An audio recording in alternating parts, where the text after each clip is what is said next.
तो दोस्तों ये सिलसिला शुरू होता है ईयर 1964 में, जहां कोल्ड वॉर अपनी चरम सीमाओं पर था। एक और अमेरिका कम्युनिज्म के बढ़ते इन्फ्लुएंस को काउंटर करने के लिए अपनी जियोपॉलिटिकल रीच बढ़ा रहा था। वहीं इंडिया भी 1962 में हुए इंडो चाइना वॉर के बाद से अपने नेबर चाइना को लेकर कॉशियस था। ऐसे में 1964 के दौरान जब चाइना ने शिनजियांग प्रोविंस में लेक लॉप नूर के पास अपना पहला न्यूक्लियर टेस्ट कंडक्ट किया तो इंडिया और अमेरिका दोनों ही देश चिंता में पड़ गए। United Nations department of defence की हेडक्वार्टर बिल्डिंग पेंटागन में चाइना के न्यूक्लियर प्रोग्राम को टारगेट करने के लिए एक प्लान की शुरुआत हुई। CIA यानी अमेरिका सेंट्रल इंटेलिजेंस एजेंसी ने प्लान किया कि इंडियन इंटेलिजेंस ब्यूरो यानी कि IB की मदद से एक powerful listening device Indo Tibetan border पर रखा जाएगा, जिससे चाइना से आ रहे रेडियो सिग्नल्स की मदद से वहां हो रहे न्यूक्लियर प्रोग्राम्स को ट्रैक किया जा सके। इसके लिए डिवाइस को एक ऐसी जगह पोजीशन करना जरूरी था जो तिब्बतन प्लेटू के बहुत क्लोज हो और जहां एक बेटर हाइट एडवांटेज और अनऑब्स्ट्रक्ट व्यू मिले। और यहीं से इस मिशन के लिए चुना गया 25,640 फीट ऊंचा और इंडिया का second tallest peak Nanda Devi. इसकी हाइट का अनुमान आप 25 आईफिल टावर्स को एक के ऊपर एक लगाकर इमेजिन कर सकते हो। क्योंकि भारत के लिए भी चाइना उस वक्त एक बड़ी चुनौती थी, इसीलिए इंडियन इंटेलिजेंस ब्यूरो ने CIA के साथ हाथ मिलाया और इस मिशन को शुरू कर दिया और इस मिशन का नाम रखा गया ऑपरेशन हैट। लेकिन 56 किलोग्राम की न्यूक्लियर डिवाइस को इंडिया के सेकंड हाईएस्ट माउंटेन के पीक तक ले जाना कोई आसान काम नहीं था। यहाँ चौंकाने वाली बात यह है कि इस न्यूक्लियर डिवाइस में इस्तेमाल होने वाले प्लूटोनियम की मात्रा हिरोशिमा में गिराए गए एटॉमिक बॉम्ब में इस्तेमाल हुए प्लूटोनियम से सिर्फ आधी थी। डिवाइस के साथ ही साथ 8 से 10 फीट का एंटीना, 2 ट्रांस रिसीवर सेट्स और एक स्नैप यानी system for nuclear auxiliary power generator भी नंदा देवी पर सेटअप किया जाना था। और इस चुनौती भरे काम की बागडोर संभालने के लिए चुना गया उस वक्त के 14 प्रसिद्ध माउंटेनियर्स को। इन सब माउंटेनियर्स को $1,000 पर मंथ की एक भारी अमाउंट दी गई। अगर इसे इन्फ्लेशन के हिसाब से देखा जाए तो आज ये वैल्यू कुछ $9,400 के इक्विवेलेंट है। इस टीम में शामिल थे अमेरिका के कुछ famous climbers doctor Robert Shelar, Tom Frost and gym McCarthy. वहीं इंडिया से शामिल थे captain MS Kohli, Sonam Wangyal, HCS Rawat and GS। ये चारों 1964 में हुए इंडियन एवरेस्ट एक्सपीडिशन मिशन का पार्ट थे, जिसे कैप्टन कोहली द्वारा लीड किया गया और 9 लोगों के साथ सक्सेसफुली एवरेस्ट के समिट पर पहुंच वर्ल्ड रिकॉर्ड सेट किया, जिसे आने वाले 17 सालों तक कोई नहीं तोड़ पाया। दोस्तों एवरेस्ट एक्सपीडिशन इंडिया के लिए उस दौरान किसी जश्न से कम नहीं था। इंदिरा गांधी ने इस अचीवमेंट को आजादी के बाद की 6th मेजर अचीवमेंट भी बताया और कैप्टन कोहली की तारीफ करते हुए कहा, the record of commander Kohli's expedition will find special mention in history. It was a masterpiece of planning, organisation, team work, individual effort and leadership. Expedition पर गई पूरी टीम को अर्जुना अवार्ड से नवाजा गया और समिट पर पहुंचने वाले कैप्टन कोहली और अन्य मेंबर्स को पद्म भूषण से सम्मानित किया गया। अपनी इस काबिलियत और कामयाबी के कारण कैप्टन कोहली को IB और CIA के ज्वाइंट मिशन के लिए चुना गया और उन्हें इस एक्सपीडिशन का कैप्टन बनाया गया। मिंट लाउंज के साथ हुए एक इंटरव्यू में कोहली बताते हैं कि उन्हें और उनकी टीम को इस मिशन की पूरी जानकारी नहीं थी। उन्हें बस इतना बताया गया था कि एक डिवाइस है जिसे नंदा देवी की चोटी पर पहुंचाना है। कोहली अपनी किताब स्पाइज इन द हिमालयाज में बताते हैं कि इस मिशन के लिए US और इंडियन इंटेलिजेंस अपने नॉर्मल स्पाइस और पैरामिलिट्री पर रिलाई नहीं कर सकती थी और इस मिशन की सीक्रेसी बनाए रखने के लिए किसी भी हेलीकॉप्टर या अन्य एयरक्राफ्ट को इस्तेमाल नहीं किया जा सकता था। इसीलिए इस डिवाइस को नंदा देवी की पीक पर पहुंचाने के लिए CIA और IB को स्किल्ड और एक्सपीरियंस माउंटेनियर्स की जरूरत थी। यही रीजन था जिसके कारण कैप्टन कोहली को इस मिशन के लिए चुना गया और उन्हें पूरी टीम को लीड करने की कमान सौंपी गई। अक्टूबर 1965 में शुरुआत होती है इस मिशन की। कैप्टन कोहली कुछ इंडियन क्लाइंबर्स और कुछ अमेरिकन क्लाइंबर्स 7 प्लूटोनियम कैप्सूल्स और एक सर्वेलेंस इक्विपमेंट के साथ निकल पड़ते हैं स्टेयरकेस टू द हेवन कही जाने वाली नंदा देवी की चढ़ाई पर। ये ट्रैक अपने आप में एक बड़ी चुनौती था। बर्फीली हवाओं में सिर्फ बर्फ से ढके पत्थरों का सहारा लेकर ऊपर जाना, ऊंचाई बढ़ने के साथ ऑक्सीजन की मात्रा कम होना, साथ ही 56 kg के डिवाइस को संभाल कर ऊंचाई तक ले जाना, ये किसी आम आदमी के बस की बात तो बिल्कुल भी नहीं थी। कैप्टन कोहली बताते हैं कि रास्ते की गंभीरता और खतरे को देखते हुए उनकी पहली प्रायोरिटी अपनी टीम की सेफ्टी इंश्योर करना था।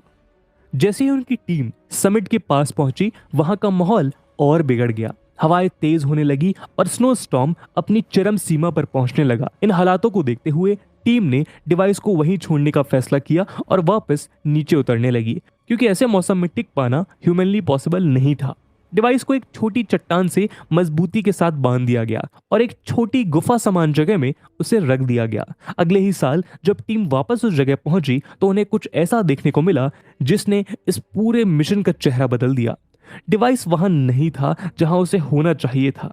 इस खबर ने CIA और IB दोनों को चौंका दिया। यहां सिर्फ एक स्पाइंग डिवाइस ही नहीं खोया था, बल्कि एक ऐसी दुर्घटना अपने आप को अंजाम दे चुकी थी जिससे शायद नंदा देवी के पास रहने वाले लोगों की जान खतरे में आने वाली थी। जिस ऊंचाई पर इसे छोड़ा गया था, वहां तक किसी आम हेलीकॉप्टर का जाना आसान नहीं था। इसीलिए ईयर 1968 में यूरोप से 2 मॉडिफाइड और स्पेशली डिजाइन हेलीकॉप्टर्स मंगाए गए जो 34,000 फीट की ऊंचाई पर उड़ सकते थे। लेकिन अनफॉर्चुनेटली ये भी उस डिवाइस को ढूंढने में नाकामयाब रहे। नंदा देवी पर कई सर्च ऑपरेशंस के बावजूद ये न्यूक्लियर डिवाइस आज तक नहीं मिल पाया है। 1967 में CIA और IB द्वारा दूसरा स्पाइंग डिवाइस करीब 22,000 फीट ऊपर नंदा कोट पर इंस्टॉल किया गया। ये डिवाइस कुछ महीनों तक फंक्शनिंग रहा और साथ ही इसकी मदद से ये भी कंफर्म किया जा सकता है कि चाइना के पास कोई लॉन्ग रेंज न्यूक्लियर बॉम्ब नहीं है। दोस्तों, बात करें पहले न्यूक्लियर डिवाइस की, तो कुछ थ्योरीज का मानना है कि ये डिवाइस किसी अवलांचे की वजह से नंदा देवी से काफी नीचे खो चुका है। और चिंता की बात यह है कि इसमें इस्तेमाल होने वाले रेडियो एक्टिव एलिमेंट प्लूटोनियम की लाइफ 100 साल है। मतलब अभी भी अगले 30-40 साल तक इससे होने वाले नुकसान का अंदाजा नहीं लगाया जा सकता। अगर ये radio active element Nanda Devi पर मौजूद रिवर सिस्टम्स में मिल जाते हैं तो ये एक बड़े स्केल पर कैलेमिटीज पैदा कर सकते हैं। कई थ्योरिस्ट का मानना है कि फरवरी 2021 में उत्तराखंड के चमोली डिस्ट्रिक्ट में आए फ्लैश फ्लड्स का रीजन नंदा देवी में खोए न्यूक्लियर डिवाइस ही है।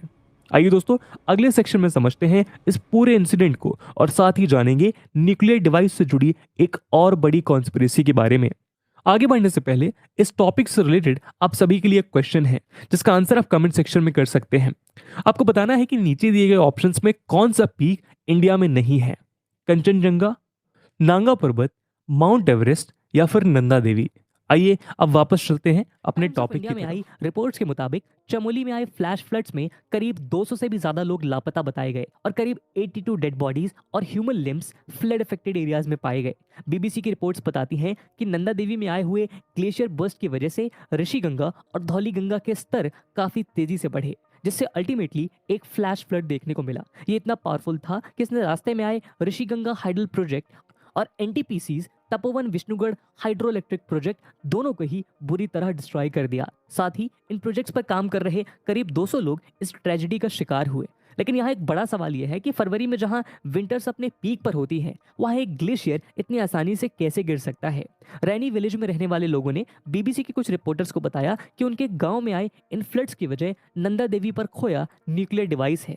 दोस्तों, आपको जानकर हैरानी होगी कि नंदा देवी के जिस पार्ट से ये ग्लेशियर टूटा, ठीक उसी के आसपास ही 1965 में ये न्यूक्लियर डिवाइस खोया था।